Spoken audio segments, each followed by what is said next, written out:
More than 3,500 years ago, in the heart of Bronze Age Europe, powerful chieftains ruled over the river valleys and forested hills of Germany. This was a world of metal workers, warriors, and traders, whose influence stretched from the Carpathians to the North Sea. They forged fine weapons, controlled lucrative trade routes, and built monumental burial mounds for their leaders. And amid this landscape of innovation and ritual, an object was made that outshines every sword, axe, and ornament of its age. A bronze disc was decorated with gold to create a mysterious image of the heavens unlike anything else from the ancient world. This extraordinary artifact would survive millennia beneath the soil, only to re-emerge in our own time and transform our understanding of prehistoric Europe. Scholars call it the earliest known depiction of the cosmos in the world. But who created this object? What astronomical knowledge does it encode? How was it used? Why was it altered? And what does its final burial reveal about a culture in crisis? This is the story of the rise of a new religion and the collapse of a powerful society. The story of a Bronze Age masterpiece, the Nebra Sky Disc.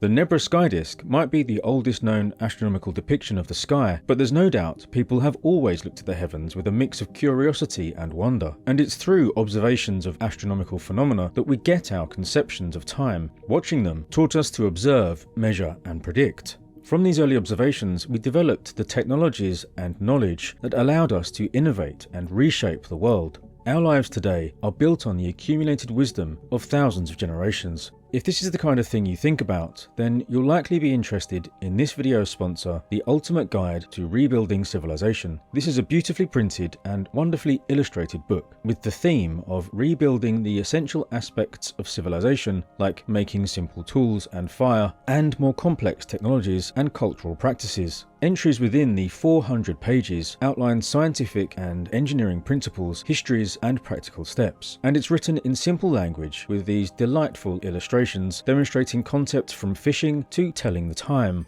It would make a great Christmas gift for the right person in your life. And they actually have all different stuff you can get for gifts, as well as bundles for Christmas gift sets. And if you're not sure what to get, they also have gift cards available. Follow the link in the description and use the promo code DANHISTORY10 to get your copy with a special Christmas discount of 10% off. Thank you to The Ultimate Guide to Rebuilding Civilization for sponsoring the video.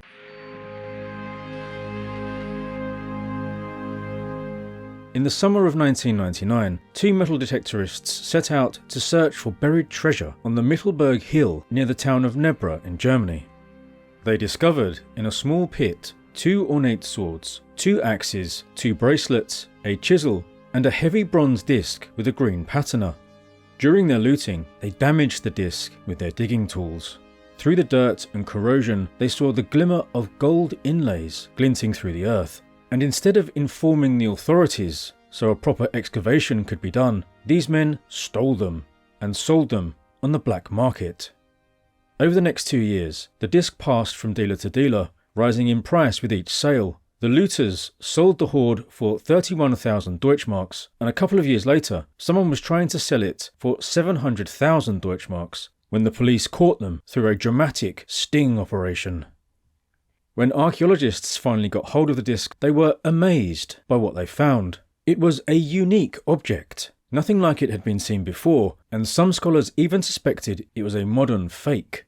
And some who believed it could be real didn't believe it could be as old as the Middle Bronze Age swords it was supposedly found with. Because of its relative sophistication, they thought it must be from the Iron Age at least. As part of a plea deal, the original looters led the archaeologists back to the site, back to the scene of the crime, and a process of forensic reconstruction was done to prove that this was indeed where the objects had come from. Soil was matched and tested and so on. And the site itself was interesting. It hadn't been a settlement or a gravesite. Instead, it was likely used as a hilltop observatory and perhaps as a ritual site and meeting place in neutral ground, perhaps sacred ground, between rival territories. So what is this special object? Well, the disc is about 32 centimeters or 12 inches in diameter, and it weighs about 2.2 kilograms, or about 5 pounds. and it went through a series of changes in its life. Initially, the disc was expertly crafted by hammering out an ingot of copper, and the first image on the disc was made by inlaying 32 very thin gold stars, a crescent moon, and the sun, or more probably, the full moon. The gold is so thin it's like gold leaf, really. The stars are mostly spread evenly, likely to represent the night sky, with the disc itself being a representation of the roof of the world. And a cluster of 7 stars are thought to be the Pleiades.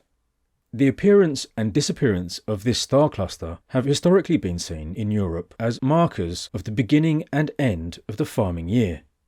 In about 700 BC, the Greek poet Hesiod wrote that, quote, "When the Pleiades rise, it is time to use the sickle, but the plough when they are setting." End quote. These important transitions in the annual cycle were probably celebrated with rites every year. In the region where the disc was found, the Pleiades is last seen in the sky on the 10th of March. You could imagine knowledge like this being important to a Bronze Age leader or a ritual specialist. So who might have commissioned something like this? What society did they come from? The Nebra Sky Disc was created during the flourishing of the Únětice culture, a Bronze Age society occupying large parts of Central Europe from about 2200 to about 1600 BC. This society, or group of societies really, is known for its rich metalwork, its elite burials such as Leubingen and Helmsdorf, and its trade connections. For example, they imported copper from the Alps, amber from the Baltic, and gold from Britain. The disc was buried between about 1600 and 1560 BC, which we know from radiocarbon dating, but it was first created probably between about 1800 and 1750 BC. This is because the copper that was used to make the disc came from the Mitterberg mines of the Eastern Alps, and the origins of metals like copper and gold can be traced to specific locations by measuring certain chemical signatures, and copper from the Eastern Alps was first utilised by the society from about 1800 BC. And the gold used for this phase of the decoration was imported from Cornwall in southern Britain. Surrounding Nebra were the territories of what might be called chiefdoms, or at least some sort of political subgroup. We see a hint of the power and wealth of the men who ruled over these societies in their so-called princely burials. They were laid to rest with magnificent grave goods beneath vast barrows. Which of the great chiefs of the region commissioned the disc isn't known, but scholars have suggested the Dieskau chiefs were the wealthiest and were overlords of the others, so perhaps whoever was the ruler there around say 1775 BC had the artifact manufactured initially. These rulers not only had political control enforced through warfare, they also had ritual responsibilities. We can see in the splendour of their burial goods that chiefdom, or kingship, had an element of public performance, and they probably led or oversaw rites related to the gods and the heavens and the annual cycle. There were older ritual sites in this culture, like the enclosures and timber circles at Pomelta and then Schönebeck. Use of the ritual enclosure at Schönebeck seems to end about 1775 BC, which is thought to be about when the Nebra Sky Disc was made. The leading scholar of the disc says, quote, "The Sky Disc granted its owner exclusive access to the supernatural sphere," end quote. But the disc would soon be changed, perhaps reflecting new ownership and new beliefs and practices. The movements of the sun and moon provided structure for the lives of ancient people. Years and days are measured by the movements of the sun, and the months by the moon. But the lunar and solar years don't exactly align, so some kind of rule is needed to bring the systems back into harmony. The earliest written evidence for a rule like that comes from a Babylonian cuneiform tablet dated to the 7th or 6th century BC, advising to add a leap month every third year if no new moon appears next to the Pleiades in the spring, but rather a crescent moon a few days old. This specific arrangement is what the first phase of the Nebra Sky Disc shows, reflecting a visual representation of this kind of rule in this pre-literate society. This is quite remarkable and demonstrates capabilities way beyond what had been expected for Middle Bronze Age Europe. Phase 2 of the disc saw 2 stars being removed and another being shifted, and 2 horizontal arcs were placed on the side. One strip has since been lost, but you can still see where it was. The angle between the edges of these arcs is between 82 and 83 degrees. This very specific angle marks the full range of points on the horizon at which the sun rises and sets in a solar year: the summer solstice, sunrise and sunset, and the winter solstice, sunrise and sunset, as seen from the latitude of the Mittelberg 3,600 years ago. Standing on top of this hill, the sun would have set on the Brocken, the highest peak of the Harz mountain range 80 kilometers away, on the summer solstice. The disc then, when used here on the solstice, would have served as a calibration point and united the eternal rebirth of the heavens with the artifact held in the hands of the owner. They must have felt connected to the heavens, connected to eternity, and any participants or observers of these rituals must have recognized their power and their connection to the gods. In this new design, the circular golden symbol in the middle surely stopped representing the moon and instead became the sun. This new phase then is perhaps related to the rise of a new sun-focused tradition, which some have called the Bronze Age solar cult. These changes in the design are probably due to the disc being inherited, passed down by the rulers over generations, and new belief systems developing over the decades and centuries. The Únětice world was connected to distant societies not just through trade, but was also part of a wider social and religious world stretching from the Atlantic to the Baltic, the Black Sea and the Mediterranean.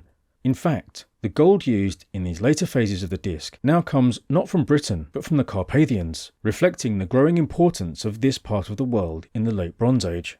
And the next phase in the design sees the addition of a new crescent at the bottom. This is widely accepted to represent the solar boat, or sunship, a motif that appears in artworks from the Carpathians to Scandinavia. It has these tiny feathered edges, which might be the oars or paddles of the mythological rowers who crewed it. The solar boat carried the sun each night after setting through the earth and the land of the dead, back to where it rises again each morning.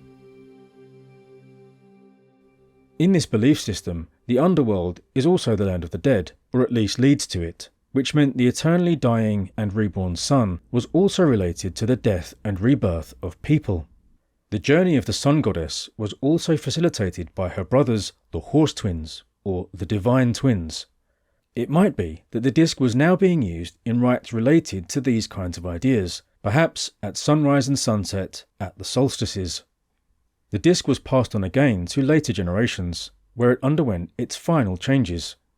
38 small perforations were made around the rim, often damaging the features beneath.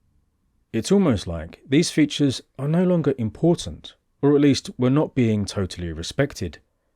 Probably the disc had now been mounted to a leather or wooden backing. Perhaps this enabled it to be held aloft as a kind of banner or standard, now used not as a calendar tool or ritual object, but as a way to project identity, ancestry and lineage. You can imagine a chieftain having it held aloft, perhaps while marching into battle, as if to declare, "Look what my ancestors created, and I am their descendant." Perhaps it was even nailed to a wooden shield.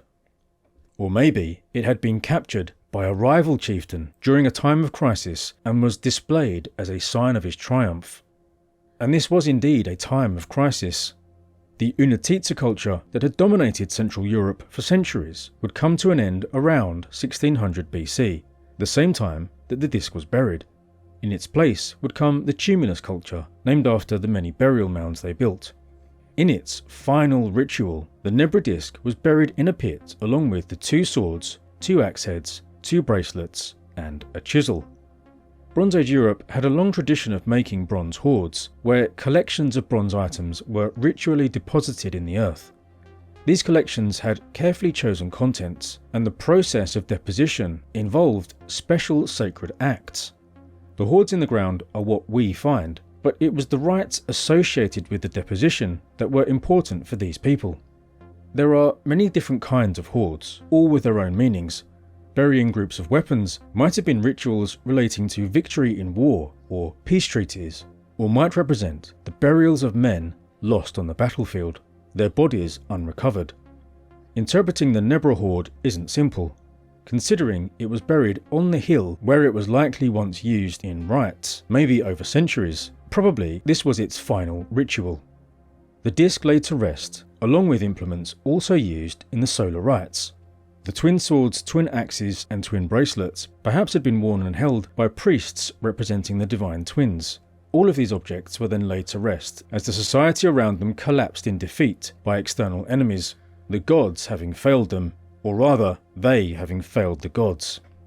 But some of the great Únětice chiefs in the so-called princely burials had also been laid to rest beneath their mounds with multiple axes, swords or daggers, bracelets and chisels, often in pairs. So perhaps the Nebra Hoard represents the burial of their owner, the last great Únětice chief who had fallen in battle, his body lost, and with no time left, or men left, to create a proper burial mound. Whatever the truth, the Nebra disc and the Hoard would lay undisturbed as the sun and moon rose and fell for 3,600 years before it was found again. This was the first known physical representation of astronomical phenomena in the world, and it's funny to think that without those two looters, it might be there still. This kind of thing makes you wonder just how much else is out there, how many other unique artifacts are still under the ground waiting to be discovered. Thank you very much indeed to my patrons and channel members for supporting my work. If you enjoy what I do here, please join us using the links in the description below. Now, to find out more about the world of Middle Bronze Age Europe and its splendid rulers, please watch this video on the Únětice culture. Thank you for watching.